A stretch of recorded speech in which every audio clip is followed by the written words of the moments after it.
안녕하세요. 화평케 하는 자입니다. 여러분, 오늘 저희 가정은 점심시간에 스타벅스에 다녀왔습니다. 저희 집 근처에 스타벅스 큰 게 하나 있는데, 예전에 제 생일 선물로 5만원짜리 기프트콘을 받은 게 있어서 그거를 이제 탕진을 하기 위해 갔는데요. 정말 제대로 탕진을 하고 왔죠. 저랑 아내랑 수아 3명에 갔는데 무려 약 42,000원을 탕진하고 왔습니다.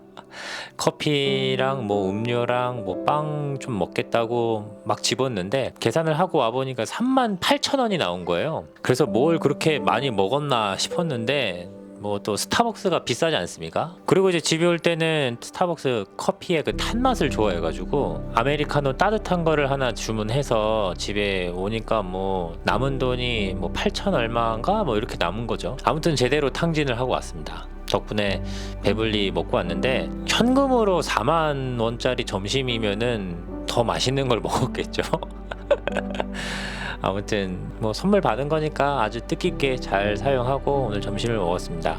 요즘 저희 딸 아이랑 집에 하루 종일 같이 붙어 있다 보니까 또 부쩍 많이 친해졌다라는 느낌을 많이 받아요. 또 뭐랄까, 관계성이 조금 더 두터워졌다라고 해야 될까요? 제가 그 지점을 느낀 부분이, 저번에 이제 딸 아이랑 수영을 하러 한번 갔다 그랬잖아요. 그 수영장에 가서 같이 2시간 한 반 정도를 함께 물속에 있었는데, 그때 굉장히 부쩍 친해지고 난 다음에 또 이번 주 저번 주 계속 집에서 같이 붙어 있다 보니까 또 많이 친해진 듯한 느낌을 많이 받아요. 그래도 뭐 기승전 엄마긴 한데 저를 대하는 것들이나 뭐 하는 것들이 정서적으로 많이 친해진 것 같다, 그런 생각이 들어요. 제가 엊그저께 일하러 나갔다 그랬잖아요. 그날 아침에 저희 딸 아이가 아빠 어디 갔냐고, 제가 항상 이 녹화하는 방이 이제 제 뭐 서재 비슷하게 쓰고 있거든요. 그리고 저희 딸 아이랑 아내가 같이 자고 저는 따로 자요. 뭐 새벽 일찍 나가야 되는 상황이기도 하고, 제가 그 둘보다 평소에도 일찍 일어나다 보니까 제가 막 아침에 부지런 떤다고 막 부시럭부시럭 거리면 또 둘 다 깰 수도 있어서 따로 자는데, 그래서 제가 있을 법한 곳을 돌아다니면서 막 울면서 아빠 어디냐고 막 그랬대요, 아내가. 예전에는 뭐 신경도 안 쓰다가 아빠가 있으면 있는 거고 없으면 없는 거고 그냥 엄마부터 찾고 엄마랑 같이 놀 생각만 하는 딸 아이인데, 어느 순간부터는 제가 이제 뭐 어디 새벽에 안 보이면은 저를 찾거나, 뭐 주일에도 제가 주일날 교회 가는 걸 알고 있으면서도 뭐 저를 찾고, 또 엊그저께 같은 경우는 울면서 저를 찾았다 그러니까, 아, 저번 주 이번 주 내내 같이 있었던 게 많은 걸 한 건 아니지만 그래도 시간은 허투루 보낸 게 아니겠구나, 그런 생각이 들어요. 그런데도 사실 육아는 되게 힘든 것 같아요. 우선 기본적으로 인간 대 인간, 인격 대 인격으로 대해야 되는데 말도 안 통할 때도 있고 제 의사도 잘 전달 안 되고 수아의 어떤 감정이나 의사도 저한테 잘 전달이 안 되다 보니까 어쩔 수 없이 그 대화의 주도권이나 선택의 주도권은 어른들이 쥐게끔 되어 있는 거죠. 그래서 아이에게 어떤 취향을 물어보거나 원하는 것을 물어봐도 아이가 적절하게 피드백을 주지 못하고 부모로서도 그것을 캐치하지를 못하다 보니까 일방적으로 부모의 선택에 의해서 자녀들이 따라올 수밖에 없는, 뭐 아직 5살이다 보니까 더 그럴 수도 있다고 생각이 드는데, 그래도 저희 아이의 어떤 눈높이나 아니면 취향에 맞춰서 좀 잘 해줘야 되는데 그게 참 힘든 것 같아요, 육아에 있어서는. 제가 오늘 왜 이 이야기를 꺼내냐면, 저희 아이가 어쨌든 엄마가 거실에서 일을 하고 있는 것을 알고, 저도 뭐 거실이나 안방이나 아니면 저희 딸 아이 방에 놀이 기구들이 있거든요. 막 돌아다니면서 같이 놀아도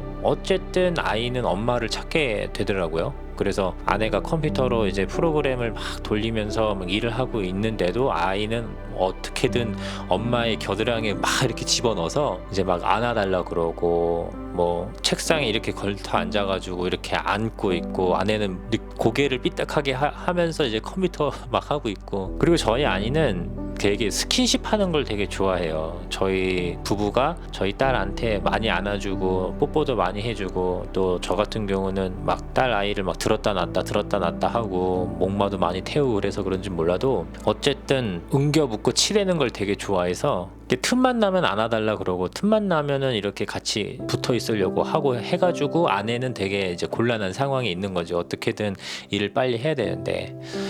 근데 그렇게 딸 아이한테 엄마가 지금 일을 하고 있으니 너가 좀 떨어져서 있어야 되지 않겠냐라고 아무리 말로 설명해도 아이가 이게 동조가 안 되는 거잖아요. 이해도 안 되고 내 눈앞엔 엄마가 있는데 왜 내가 엄마한테 가지 말아야 하는지, 그리고 왜 엄마한테 이렇게 붙어 있으면 엄마가 곤란한 상황에 있는지를 아직 이해할 수 있는 나이대가 아니다 보니까 어쩌면 그것을 이해하고 싶지 않은 거일 수도 있겠지만, 그러면 저는 이제 또 불가피하게 저희 아이를 강제로 이제 분리를 시키죠. 이렇게 겨드랑이에 두 손을 딱 껴가지고 들어가지고 막 데리고 가는데, 뭐 그렇다고 해가지고 뭐 아이가 막 심하게 울고 떼쓰고 엄마한테 가겠다고 그런 건 아니에요. 제가 그렇게 딱 들었을 때도 뭐 저항하지 않고 오히려 그렇게 들면은 목마 튀어달라 그러고 막 놀고 막 그러긴 하는데, 어쨌든 표현은 하진 않겠지만 엄마랑 그렇게 같이 붙어 있지 못하는 게 아이한테는 좀 스트레스일 수도 있고 불만일 수도 있고, 그런 상황에서 아이에게 교육을 해야 되는 상황이 오면 되게 난감해지는 거죠. 설득할 수 있는 것도 아니고 설명을 해줘도 납득이 안 되는 이런 상황이다 보니까 어쩔 수 없이 부모가 가지고 있는 힘으로 강제력을 발동을 하게 되는 거니까, 뭐 그뿐만 아니죠. 사실 뭐 밥 먹으러 갈 때나 아니면은 뭐 아이가 뭐 놀고 싶을 때나 이럴 때도 어떻게 보면은 부모가 좀 덜 피곤하기 위해서 아이의 눈높이를 맞추기보다는 부모의 일정에 맞춰서 가는 경우들도 우리가 심심치 않게 있잖아요. 아무리 자녀한테 맞춘다고 해도 어쩔 수 없이 이제 부모의 흐름대로 가게 되는 거. 근데 저는 그렇게 하지 말아야지, 그게 습관이 되면 안 되지, 당연하게 여기면 안 되는 거지라고 생각이 들면서도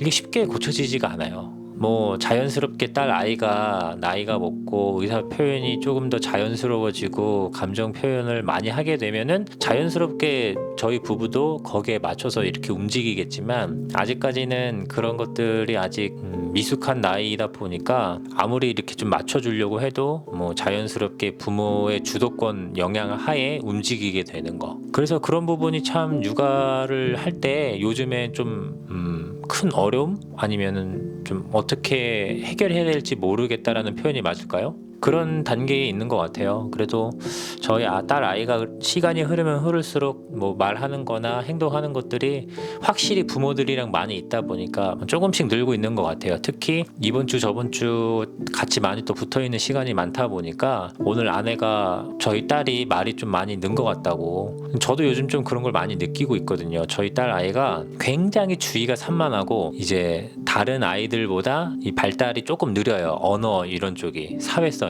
그래서 그게 좀 많이 걱정이 돼가지고 뭐 좀 가슴앓이 아닌 가슴앓이 하는 시간을 보내기도 했는데, 어쨌든 요즘은 좀 말이 많이 늘고 또 이렇게 행동하는 것들이 옛날에 마냥 애기일 때랑은 또 조금 성장을 한 것 같아서 좀 다행이라고 생각을 하고 있는데, 어쨌든 숙명이겠죠. 부모로서 부모가 가지고 있는 한계가 분명히 있으면서도 아이에게 줘야 되는 이제 필수적인 요소들이 있는데, 그 간격을 얼마나 줄이느냐의 싸움에서 항상 참 많이 부족하다라는 거를 많이 느끼는 게 부모의 심정이 아닐까. 그렇기 때문에 누군가의 말처럼 부모가 되면 죄인이 된다라는 말이 과거에도 그랬지만 요즘에 또 이해가 되고 피부로 많이 와닿는 말이 되는 것 같아요. 그리고 또 부모는 처음 아니겠습니까?